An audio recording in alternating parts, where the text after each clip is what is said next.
Mga kapatid, ngayong gabi ay ating isasagawa ang buhay na rosaryo. Malaki ang pagkakaiba ng buhay kaysa sa may buhay. Ang may buhay ay humihinga lamang at walang pagkilos.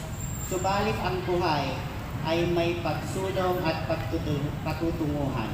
Ang rosaryo ay simula sa salitang ugat na rosas, simbolo ng pag-ibig, pinagduktong-duktong na panalangin sa pamamagitan ng pag-ibig sa Diyos, sa kapwa at sa sambayanan. Ang mga butil ng panalangin ng buhay na rosaryo ay tumatayo sa mga taong nagkakaisa sa pagtutulungan at paglilingkod.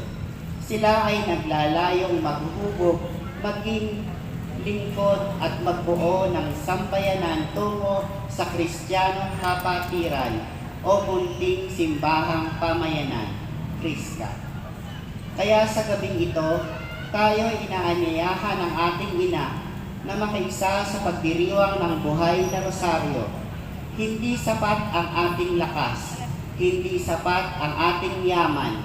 Kailangan natin ang palaging tulong ng ating ina at Poong May Kapal. Ave Maria Purísima.